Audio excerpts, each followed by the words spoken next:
Good morning, everyone. Let's start with some prayers. Om Guru Brahma, Guru Vishnu, Guru Devo Maheshwara, Guru Sakshat Parbrahma, Tasmai Shri Guruve Namaha. Om Bhur Bhavaswaha, Tatsavitra Vargo Devasya Dhimahi, Dhiyo Yo Nah Prachodayat, Asto Ma Sadgamya, Tamso Ma Jyotirgamya, Mrityurma Amritam Gamya. ओम सहनावतु सहनौ भुनक्तु सवीर्यं कर्वावहै तेजस्विनावधीतमस्तु मा विद्विषावहै ओम शांति शांति Shanti Om.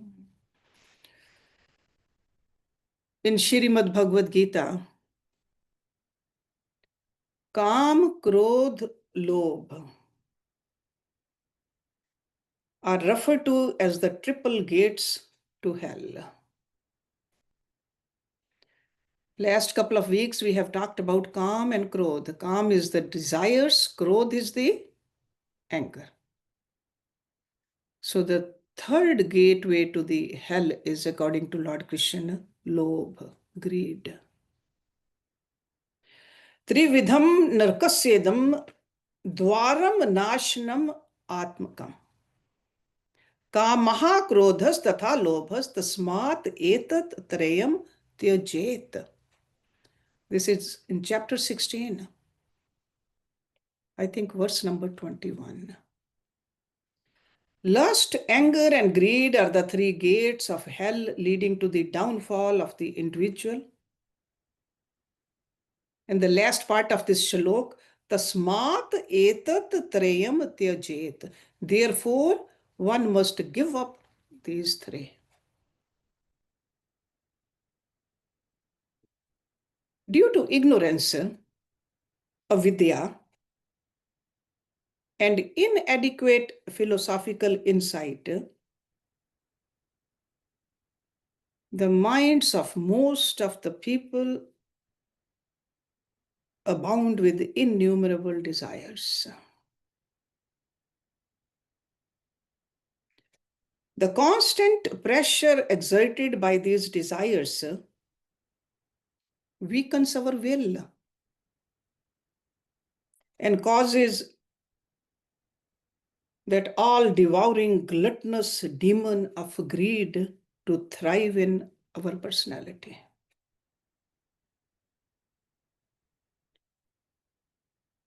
Greed and cravings, they are, figuratively speaking, an insult to all that is divine.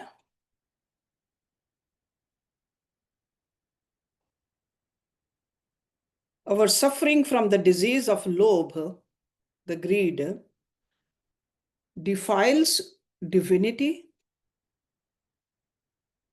and drives divine grace away from our heart.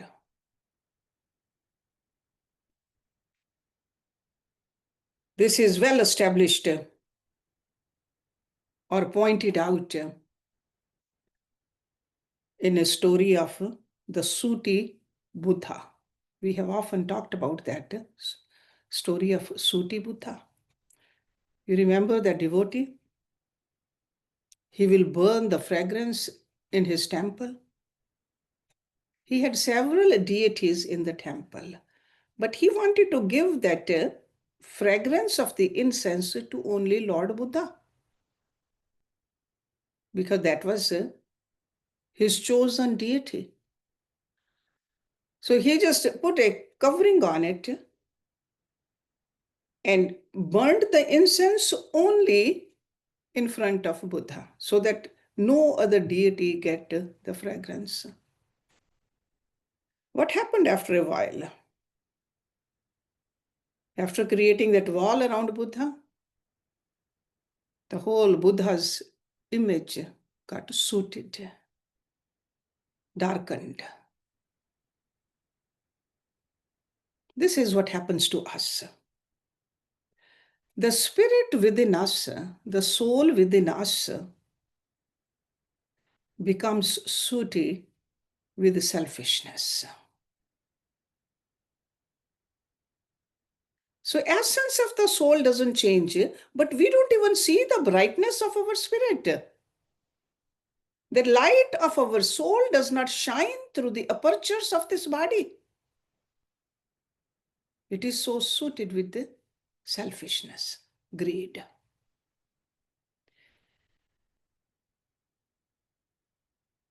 You all know that greed or craving does not age. It does not decay. But we ourselves continue to age. In fact, as a human being ages, his craving seems to become more and more. In fact, more and more youthful. So greed is described as a wolf. So the interrelationship of desire, anger, greed is very strong. That's why Lord Krishna mentioned not just once, a few times in Bhagavad Gita. In chapter 2, we saw the verses 62 and 63. Lord Krishna suggests the powerful interrelation of these three. He said, by constantly dwelling upon objects, one develops attachment to them. From attachment, there arises desire. From desire, there is born anger. From anger, there arises delusion. From delusion, loss of memory. From loss of memory, one loses the function of pure reason. And from loss of reason, one heads towards destruction. We are all familiar with these two verses. As these verses suggest a degrading chain of events, which is all too common in human life. And it all starts from a thought of the object. Dhyayet. And objects refer to, it could be the person, it could be any other living creature, it could be inanimate object. Sometimes when we hear the word object, we think it's only the material things. No, it could be our own ideas. Because at first, we take a fleeting fancy to the object. Then day after day, we reinforce that fancy by thinking about the object again and again. Soon we see that our mind develops a psychological leaning or inner attachment towards that, which is called a sangha. It is towards that object. And when there is sangha, your reasoning begins to be affected and you feel that you cannot live without that object. So the desire, Kaam, to possess the object becomes established within your mind. From that desire, anger is born. This is what we have been learning. And anger in this particular context has a special interpretation. It means agitation in the mind. And that's what we were talking about before the class. Because agitations do put a burden on our mind. You may have fulfillment of the desire or frustration of the desire. In both cases, there is agitation. When there is a fulfillment of a desire, agitation first takes place, the form of elation. Because that mind is not a calm mind. A person becomes elated because anything that is unreal, such as the deluded understanding that objects are the source of happiness, cannot settle in your mind in a natural way. it always creates a reaction. Ha, I have achieved it. There's a reaction in the mind. That is why when people become suddenly prosperous or successful, they often don't know how to handle it. Immediately, they must have a party, especially a drinking party. So, in broad terms, that elated agitation is also a form of Krodh. That's why they are all interrelated. If a desire is fulfilled, it does not die away. It usually leads to greed or lobh.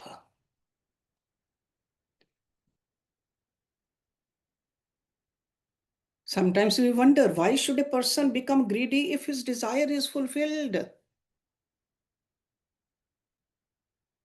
Because whenever a desire is fulfilled, the mind begins to use simple mathematics. If I received an ounce of happiness from the object today, I will have more and more happiness from it the longer I cling to it. If this one object has yielded 1 ounce of happiness, then 100 objects will yield 100 ounces of happiness. If I have succeeded in acquiring one type of pleasure, why shouldn't I succeed in acquiring other pleasures? And the agitated mind fails to realize that happiness is not quantitative. You cannot gather an ounce of happiness here and an ounce there, and from there accumulate a storehouse of happiness. Happiness, in fact, is qualitative. So if desire is fulfilled, there can develop 2 forms of agitation. The initial elation of getting what you wanted, and the all-consuming greed. Why? Because you want more of it. If desire is unfulfilled, the agitation of anger develops, and you immediately want to blame someone or something for keeping you from having what you desire. As your frustrated desires become suppressed, the agitation of craving or trishna invades the mind. So Kaam, Krodh, Lobh are ultimately related. They were related 5,500 years ago when Lord Krishna spoke these words in Kurukshetra to Arjuna. And it's true today too. No matter where we are, this is the eternal truth. The mind that is invaded by these demonic qualities become afflicted with the delusion and loss of pure reasoning, follows a degrading and self-destructive course of action, which yields nothing but misery and despair.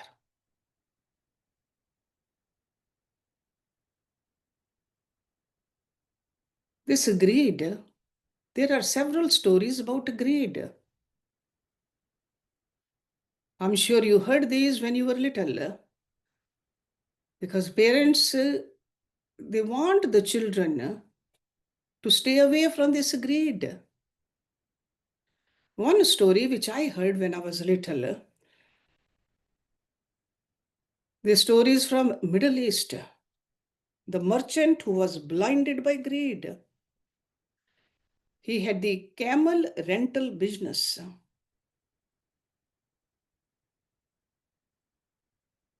Mystical powers Somebody told him that you can have. Because some merchants, they had the gems on his camels, like a bag so full of gems. So he wanted to know what kind of gems are there. So someone told him that if you put this portion in your one eye, you'll be able to see what's in those bags. He took that, but he did not listen to the instructions. Because he was told that if you put it in both eyes, you'll become blind. But he was so greedy, he put it in both eyes. And he became blind. That is the outcome of greed. Sure, these kind of stories, they present an exaggerated, but still quite true description of greed. That's why in Hindi, we were told, lalach buri bala. I'm sure most of you who know Hindi, you know this. Very common saying. So just like that merchant, we all want to have objects of enjoyment. If this natural need is kept under control by a proper understanding of life and its goals, it does not lead to problems. Unfortunately, the human mind tends to be forever discontented with whatever it has in the world and greedily desires more and more. That's where it becomes a problem. The idea that you will become more comfortable, more relaxed, more fulfilled by acquiring more and more possessions, fame, or power is based upon illusion.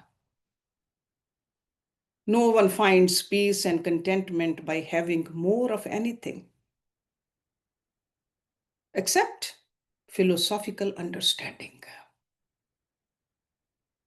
That's what we should be hungry for, not for the worldly objects. Nothing can bring you true contentment except the philosophical understanding that an all-knowing God has provided for you all the important ingredients for your evolution. That's why our yogis, they call all these koshas, that means the treasure. God has given us this treasure. An mein kosh, pran mein kosh, mano mein kosh, vigyan mein kosh, anand mein kosh. The treasure. We are looking for the objective treasures and we fool ourselves. In order to be totally prosperous, you must have a good internal disposition. A mind that can relax, an intellect that can reflect, and a heart that can turn to God. Let me repeat it again, because this is the sadhana we need to do. A mind that can relax at any given time. Is our mind relaxed? Do we have a sharp and a subtle intellect which can reflect? And do we have a pure enough heart? Because only a pure heart can turn to God. Otherwise, we could be sitting in front of our Guru and God. All we are doing is asking for material things. The heart that can turn to God. If that type of internal wealth is there, then you are truly prosperous. In order to curb greed and promote true contentment, you have to understand philosophically that the purpose of human life is to attain enlightenment, and self-realization. That is the purpose of life. You can enjoy objects in the world. God doesn't say don't enjoy, but don't make these objects, this Maya, as your goal of life. As the story of that blinded merchant. We should have one eye towards God always. Sure, other eye can be towards the world. That is called balance. But if we have both the eyes, see, just like he wanted that medicine in both the eyes, and he became blind. This happens to us. Through both the eyes, we just want to run towards this Maya. And that's why we are blind.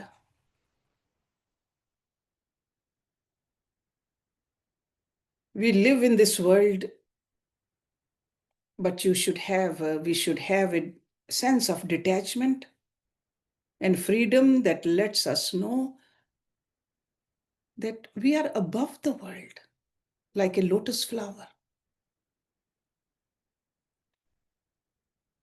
Even though we live in this world, but we possess a dimension of our personality that allows us to see beyond it.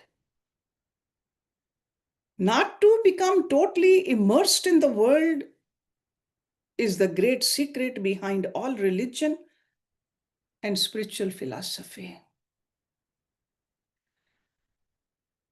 Everyone is led by a process that forces him to be in the world.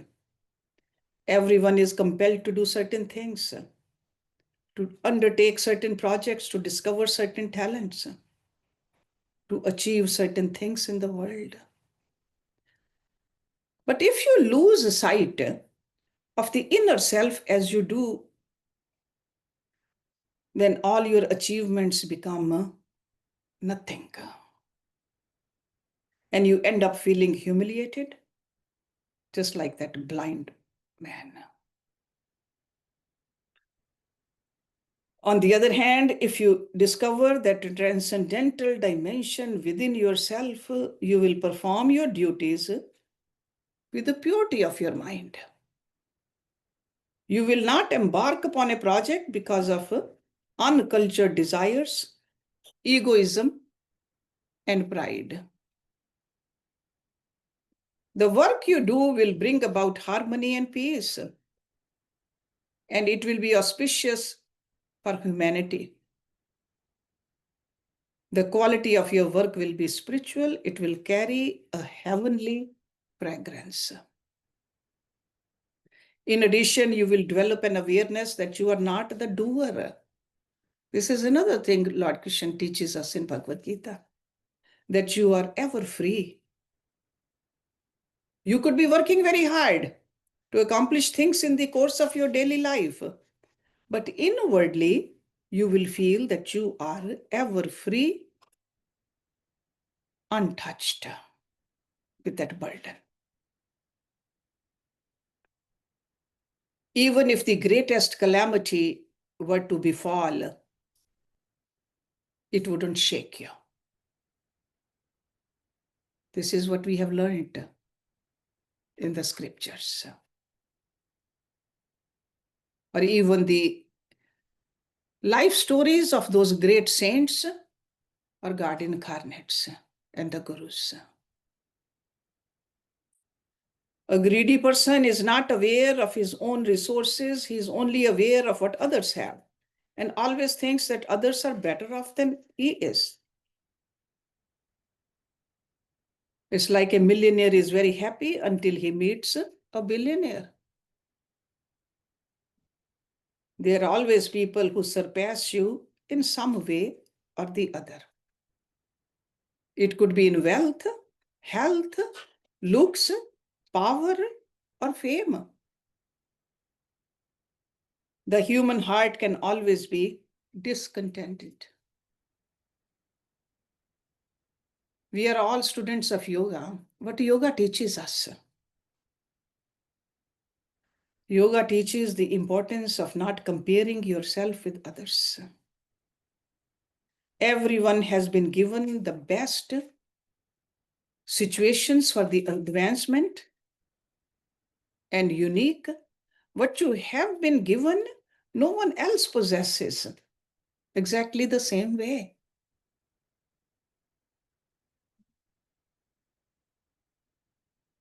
We all have studied Patanjali's Raj Yoga, those Yoga Sutras. Two terms, asteya and aparigraha. If you remember, they are two of the 5 great yams and ethical restraints. Asteya implies freedom from desiring, misappropriating, or stealing the possessions of others. That's asteya. Sateya means stealing. Asateya means non-stealing. And aparigraha, that means non-hoarding, non-coveting. So asteya and aparigraha are closely related to the sister virtues, which are both directed towards the removal of greed. Because today's topic is greed. This is an enemy. So when we cultivate these qualities, which Rishi Patanjali talks about, we can really fight with this enemy. So asteya and aparigraha, remember these two terms. The urge to steal results from a blend of greed, selfishness, and lack of control over the senses. And afflicted with illusion that happiness comes from objects. Now you can see that it's truly a disease, or this is an enemy of a sadhak. A thief steals because he feels that he cannot be happy without the objects he craves, and his mind lacks the patience to earn them in a righteous way. The greedy mind does not see the darker implications of that action. It does not see who will get hurt or what others will feel if they have lost things which they have loved or worked hard for. Due to intense selfishness, the mind behaves like a depraved vulture and promotes indulgence in falsehood. If a person is dominated by a highly intense and perverted form of greed, he chooses this path of sateya, stealing. On the other hand, if the greed is more moderate, a person tends towards parigraha.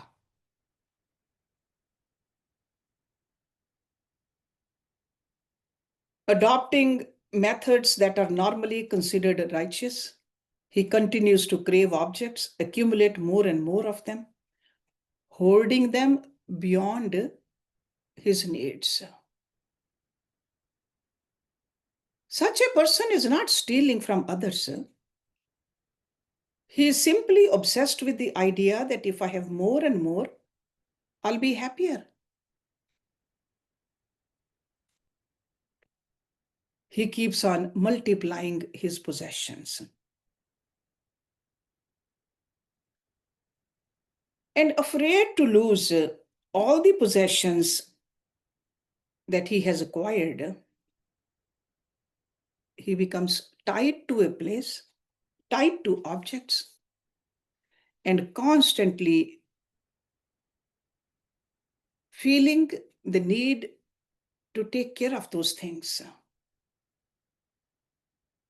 Things which simply become a source of endless headache, for him.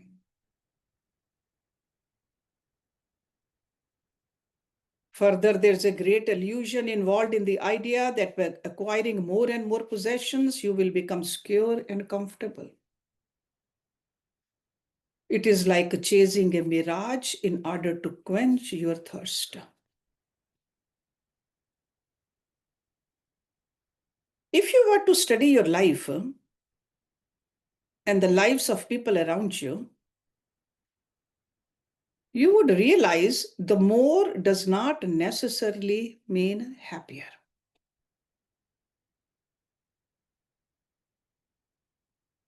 From a social point of view, a person who develops hoarding disturbs the harmony and economic balance of society. It is unethical that many are deprived of the conveniences of life while others hoard far beyond any reasonable need. Such hoarding negates the fact that the same life flows in all. It's a form of violence, actually.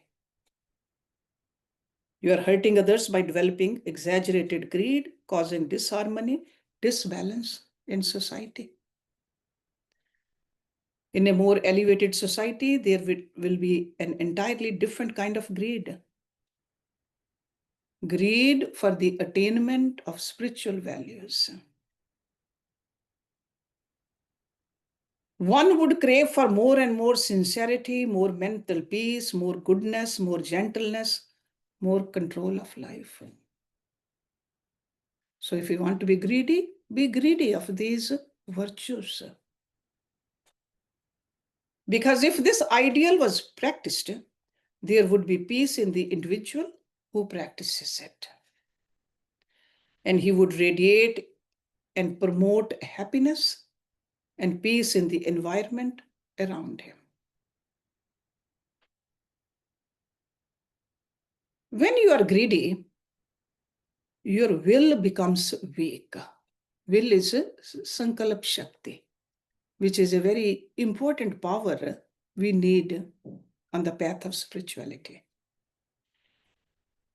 And when will becomes weak, the result of this weakness, you may not be able to get the very objects that you greedily desire. Or if you do get them, they will become a source of pain. So that means you won't be happy if you get an object because of greed.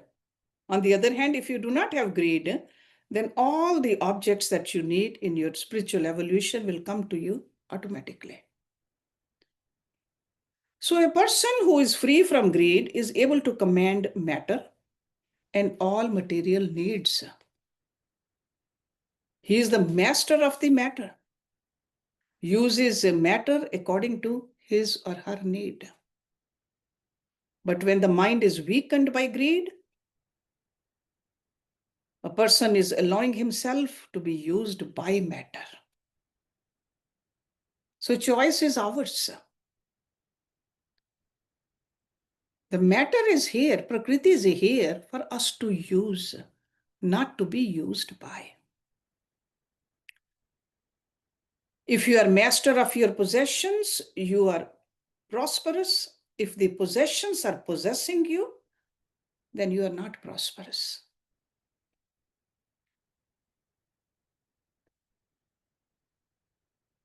If you perform your self-effort in the world without being attached to material prosperity, you will draw prosperity by commending it. Nature will give you everything in a very mysterious way. Whatever you need will come to you. You'll be able to use your prosperity well. On the other hand, if you draw wealth out of greed, that wealth will make you fearful. You will always be afraid of losing it. Because you will want to assert that you are wealthy. That will make you conceited, arrogant, insensitive.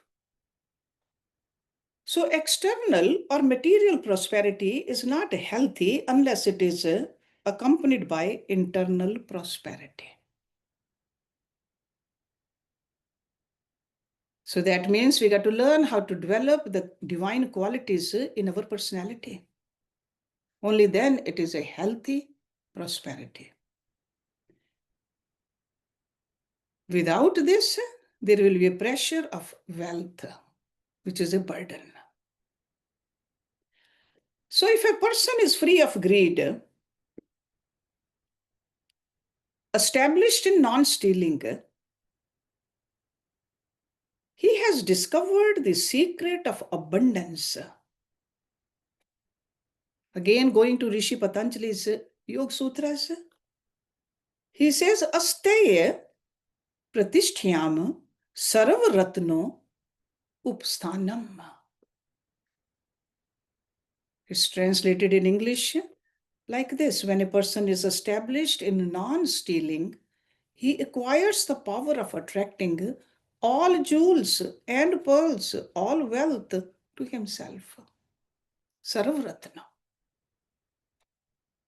All the wealth of the physical, psychological, spiritual world flows to a person who is imbued with the true spirit of renunciation. Becomes blessed with true contentment, peace, and harmony. Similarly, if you stopped chasing after things beyond your need, what would happen? Rishi Patanjali says, Aprigraha sathaire janam kathantah sambodha. That means by attaining perfection in non-greed, one acquires the knowledge of past births. These are the words of a yogi guru. They have been tested, tried for hundreds of years. And the similar words are from the Vedas, also in the Upanishads, thousands of years ago. So if you were to root out the subtle seeds of greed from your unconscious and unburden your mind of parigraha, then that mind would reveal to you that you are a spirit, soul, a traveler who has moved again and again from an embodiment to another. And you would have a clear memory for your past life or lives. So sometimes we wonder, some unfortunate instance happens and we wonder why it's happening to me. I have lived a pretty good life, because we are not aware of the past lives. But these qualities can make us look at what did we do. Dhritarashtra wanted to know why he was born blind. With his guru's grace, he was shown his past lives. What did he do to be born blind? There was some karmas. So this aprigraha. Under the pressure of attachment to possessions and strong identification with your body, you cannot remember this great fact. Their special power of the mind to remember the past incarnation is veiled by our own present attachments.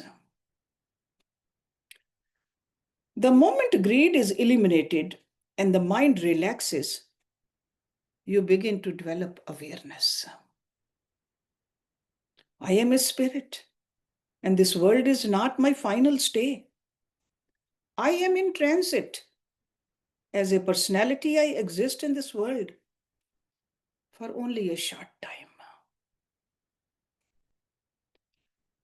So the practice of non-holding brings forth that hidden insight into the nature of your spirit and the manner in which it moves from one embodiment to another through karma. You understand that the realities to which you become attached come and go like waves in the ocean of millions of embodiments. And like waves, they will pass without affecting you. You will continue to incarnate, led by your own karmas. And with further purity of mind, you understand that your innermost spirit is not an individualized entity. The real nature of your spirit is the self, which is nothing but a universal spirit. When you realize this intuitively, from the depth of your being, that I am that, I am the absolute self, you attain liberation. The process of reincarnation terminates at that point. Om Purnamada Purnamidam Purnat Purnamudachyate Purnasya Purnamadaye Purnameva Visheshyate. Om Shanti Shanti Shanti Om. Thank you very much.